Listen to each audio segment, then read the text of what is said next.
welcome back to Misrepresented. I'm Ramina, And I'm Lisa Opie. and today we're going to do a fun little game It's of so fun. topics. So fun because we love AI and we use ChatGPT a lot. So I was Yeah, like, why don't we have ChatGPT prompt our topics for yeah, today? So this will be really fun. We don't even know what we're talking about today. So yeah. we're about to find out. Ramina has ChatGPT on her phone. Okay, so here we go. So what's the first prompt? Um, Generate a podcast for Logan Paul. okay. Because Logan Paul has a podcast, right, with his brother Jake. Okay, so how to stay resilient in the face of controversy. Lessons from my journey. I feel like you could speak a lot about that. Yeah, I feel like it's kind of like pick which part of my life is there controversy from, but it always stemmed from like the whole Pakistan pageantry thing where I Mm-hmm. just like, you know, I didn't let the controversy bother me. There was Yeah. so much of it, but I just kept going. And here we are. Yeah. Yeah. So, I mean, it has to be so challenging as like a Muslim woman, Yeah. competing in pageants. Yeah. Like, have you had any support from your community as well? Like, was there also a positive side to that? Back in that time Mm-hmm. when I first started, zero. Yeah. But then it got better. I feel like people started like over the years, people started seeing like, oh, like they were just like watching it more, I think. And Mm-hmm. also the way social media has grown and stuff like that. So I think people are really like, okay, like this is okay. This is okay. Like this is Yeah. okay. But no, for me, like at that time it was death threats, but then it kind of turned It's so into casual. Like, oh, death threats. yeah, but like I didn't let that stop me because like people sometimes like when somebody comes at them, they'll be like, okay, like forget it, like I'm just gonna stop. But like I was Yeah. like that like fueled me more. I was like, no, like I'm not doing anything wrong. Like let's keep going. Wow. And you kind of like trailblazed for the other girls that are doing Miss Pakistan Universe now. You Yeah, literally walked so they could run, yeah, and that's so amazing. yeah. Any more controversy in your life? I had a little bit of like a little like YouTube like hiccup, where Yeah. like I just wasn't wording a review correctly. So there was like a highlighter that came out and it was only one shade, and I guess it was for deeper skin tones. Only one shade. And I reviewed it and I was like, it's way too dark for me. It's not working for my skin tone. And that's literally all I said. But I guess a lot of people took it the wrong way. Uh-oh. So they really came for me in the comments and they were like, oh my God, like Lady Code is like canceled and all this Really? stuff. A little bit. But the way I handled it was just, delete the video, take it down and ignore the situation because I didn't want to have to like make an apology video and address it because that's not where my intentions came from at all. I was honestly reviewing a product for myself and it didn't work for me. So I'm pretty not apologetic about that. Yeah, as you shouldn't be because you had no bad intentions. Not at all. Yeah. Okay, so I'm gonna generate a podcast topic for Call Her Daddy. Okay. So, exploring modern relationships, navigating love, lust, and communication in the digital age. Oh my gosh. I mean, Our favorite topic. Our favorite topic. I mean, I've been off the market for a while, so, I don't have any experience in the digital age. Yeah, navigating any of that. And thank God. But I did know. have a lot of fun when I first started dating my partner on Facebook because there was that time where we would just post anything and be tagged in anything and like there was no like approval. We didn't care. Just upload the whole SD card from your digital camera and make an album. Of the whole night. Crazy night. Oh my gosh. Yeah. Now we're like, oh, like, do you want to like Facetune your picture before I post it and like approve everything? Yeah, it's everything's so monitored now. Like it's so different under a microscope. But like, yeah, same. I mean, I found my partner so long ago too. I can't imagine doing that in this time right now. No. Like it's during crazy. This social media dating apps, like everyone just seems like they're just one swipe away. They're not a person. They're literally at your fingertips. They're so accessible.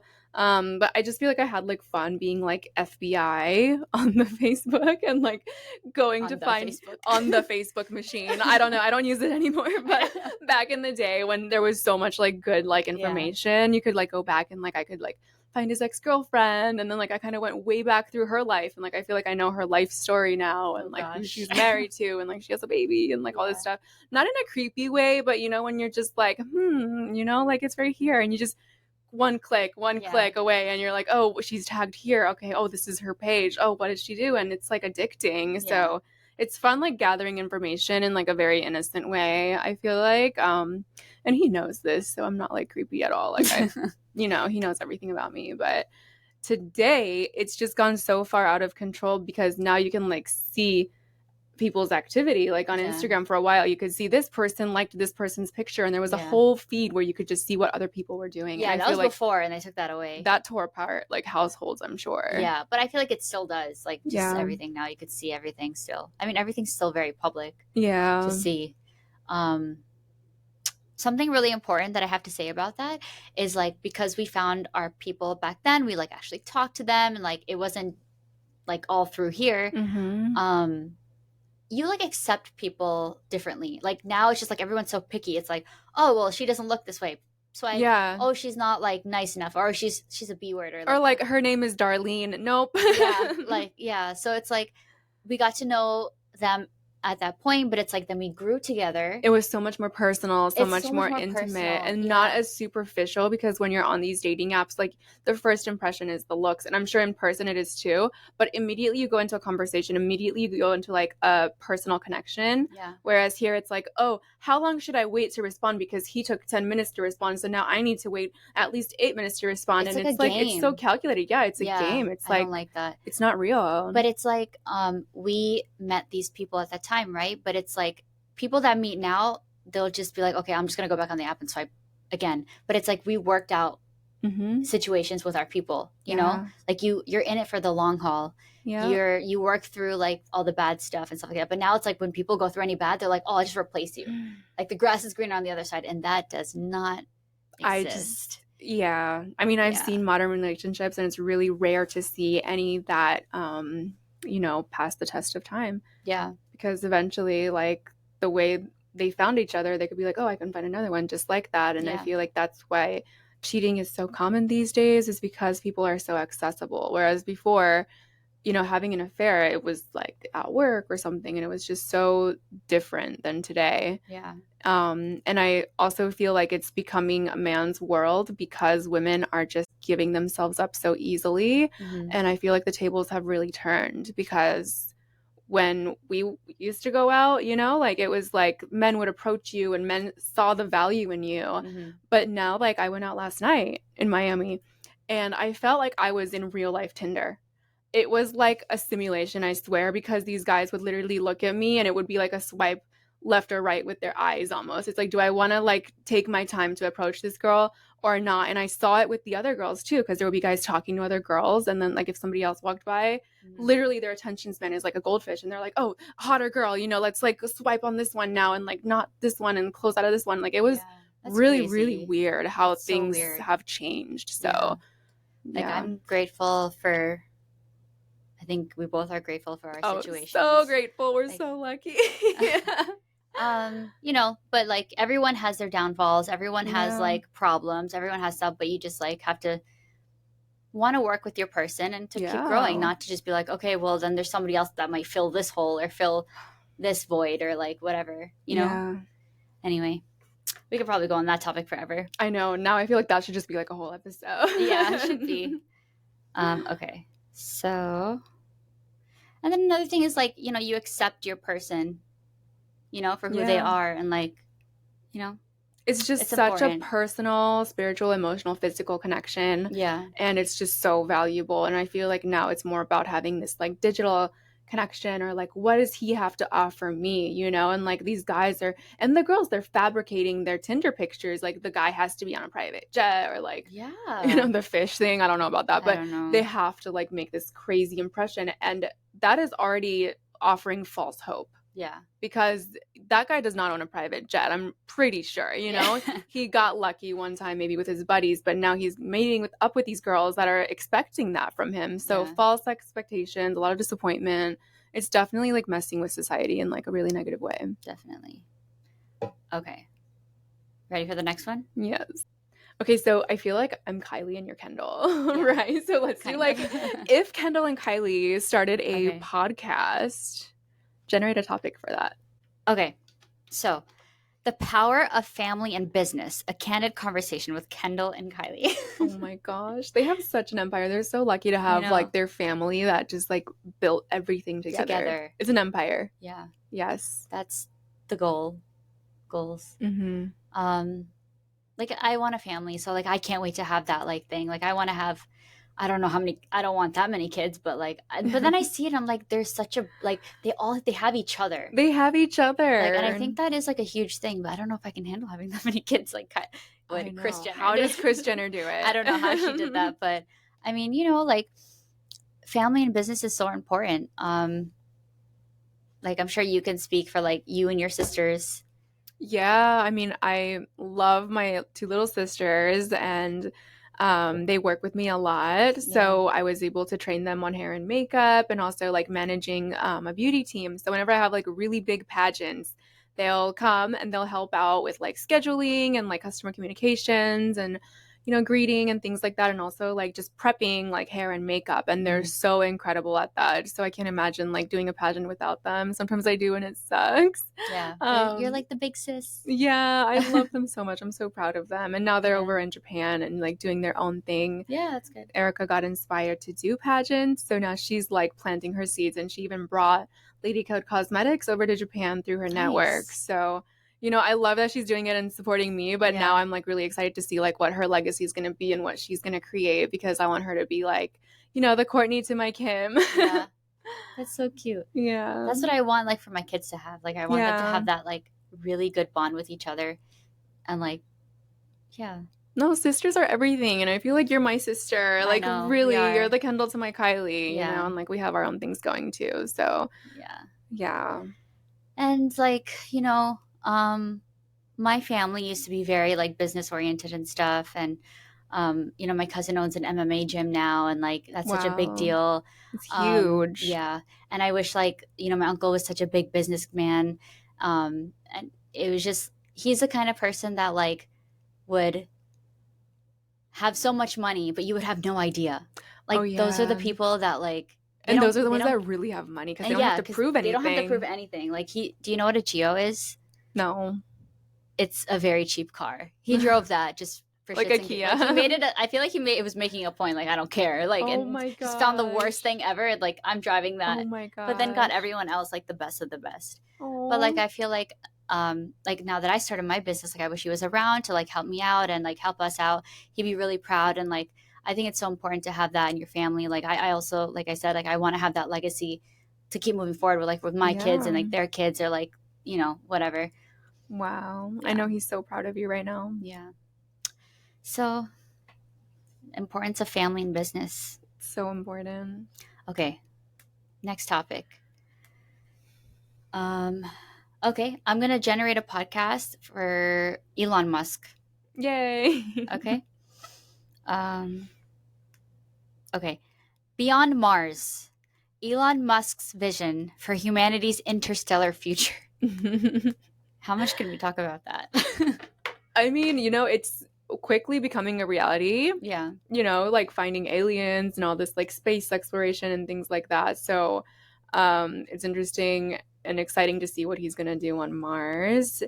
But I'm also excited for like space hotels and space restaurants and space tourism, because, everybody's doing it. Like Richard Branson has Space Virgin Galactic. There's so many other people doing these like space ventures. Like Dave Grutman, even here in Miami, is doing the space restaurant. So yeah, and it's like soon. Like these things are happening so quickly. So I'm really excited to see what happens. I had a dream that I went to a space hotel, and it was really cool. So I'm so down to like experience that in real life. So it sounds so cool in theory. Like it sounds like it'd be like beautiful and like really, really cool. But like I have this irrational fear, or actually it's not irrational, that like I would blow up on the way. I mean, it has happened, so it's like we need to like let the first couple groups go and like see what happens. Like 10 years. Yeah, and then we'll go later after we see what happens. Way later. Like we got to see it like keep happening, and it's like normal, like driving a car. Yeah, I mean, driving a spaceship, I think, is very different than... We're scared of flying. Like, those are, like, our irrational fears, right? Like, I can't even get on a plane. I mean, I do. Unfortunately, I don't have a choice, but... Sometimes I have it, like, I get scared on the plane. Didn't they have to land a plane one time? Oh, my God. You have to... So that's when I learned I had anxiety. That's when you realized I thought I was having a heart attack. So I tell this story. You have I'm embarrassed. Okay, so I was on my way to, actually it was Miss Pakistan World. It was to Canada. Yeah, I was when gonna you go met me see there. you. Yes. Yeah. And I don't know. I think I was just like so much prep and so much like ha ha ha ha. And I don't know why, but like as I'm getting older, like I've always flown on a plane. Like I've never had a problem, but it's like I don't know what happened, but I just started, my chest started tightening up. My hands just like closed shut and I couldn't breathe. Oh my God. And I didn't know what was happening to me. I was like, what's going on? So like, you had like a real like panic attack. I had a real panic attack. Like that was like a real, like I stopped breathing. Like I was sweating profusely. My hands closed shut and I couldn't open them. And I like nudged somebody next to me. I'm like, excuse me, I don't know what's going on with me, but I can't, I'm stuck.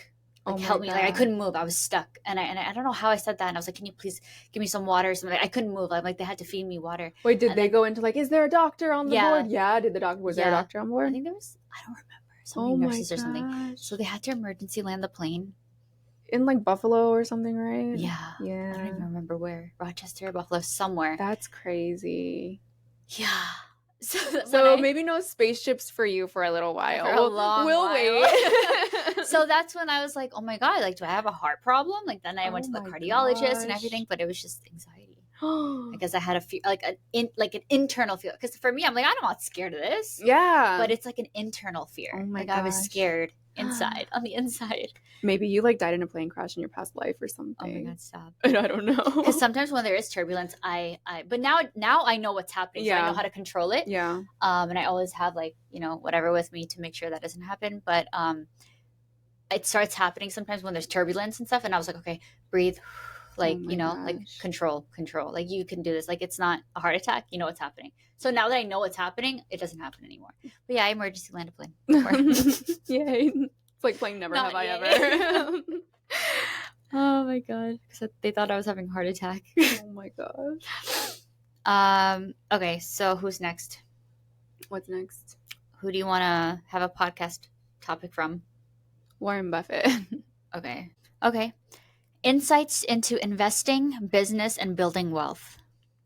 I feel like that is such a good topic for us. Yeah. Because it's really good for you because I do love investing in like the stock market and mutual funds and crypto, but also having your business is also like an investment and huge investment. That was my biggest investment. No, it is, but you know what? Like it's also the most rewarding investment because I feel like the most return on my investments that I'm getting right now is from the business. So, I invest and then I make my money back like multiplied. Yeah. In the stock market, it's a little bit slower, but obviously there's several ways that you can make money back from your stocks through like dividends or through like equity increasing. But yeah, I have so much fun on that. And like crypto is just so fun for me as well. And for everybody that has a business, I do recommend like reinvesting everything into your business, but also put a little bit aside and start like your own investment portfolio because the stock market can be so rewarding for you. Yeah. And it's just like good to have, diversified assets. Mm-hmm. So if one thing fails, at least you have another one to lean on. So if your business isn't going good, you can check the stock market, and there's so many options out there. Like you can invest in real estate or like a group of real estate even. So, the market just fluctuates and I feel like you could teach a course on this. I feel like I need to because now I'm just like rambling. I'm like, which one should I talk about? My mind is just going in so many different places. Yeah, I already know because I know how much you've like done. I have so much fun with it. Yeah. I haven't done too much of it, but I did a little bit of crypto, but I didn't follow through so much. Yeah. To keep going. So. Yeah. I'm really excited about crypto and like the XRP thing I feel like was really it's really going to change history, I feel like, because they denied the appeal for the SEC. So I feel like now they have free reign and XRP might blow up and they're even looking at making it like a real recognized government digital currency. So it'll be fun to see where everything goes with crypto, but definitely early investors will get rewarded in that. And I don't think it's going anywhere. Yeah. Interesting. And what was the other part of that topic besides the investing? Something about business. I mean, we talk about that a lot.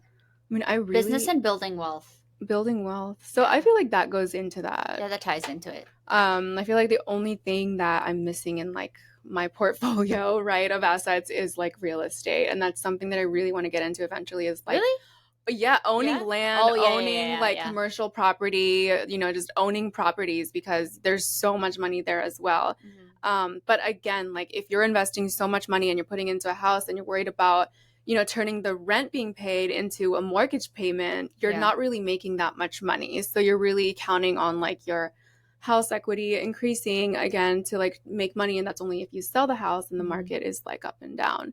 But with your business, it's a lot more reliable. So like starting out, if you really want to build wealth, find a product you can sell or find a service you can sell. Services are really good because you don't even have to buy inventory. It's a skill that you're selling.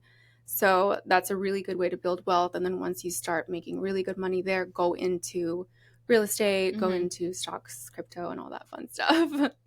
It's just passive income that way, you know, but you have to start somewhere. Yeah. Very interesting. I definitely need to look into it a little more. Yeah. So anything else? Any more prompts? I think this is something we can do for like multiple. It could be like a series. We can do a series of these. Yeah. That was so fun. That was fun. Yeah. I like to like think on our feet. Yeah, it was, because we don't even know what's coming. We couldn't like plan any of these topics. No. All right, I hope you guys enjoyed this episode as much as we did. And by the way, we are wearing pink apple dresses for this episode. If you guys are tuning in watching the video podcast, you guys can see our amazing fits. I love it. We love pink apple dresses. Yes. And of course, there are links down below if you want to shop their stuff and all of their styles. Make sure you subscribe, like, comment, give us topics for the next episode. Yeah, give us topics. Definitely. Tell us what you want to hear. Yeah, we want to hear from you guys. Yeah. And I think that's it. So we'll see you guys next time. Yep. Bye.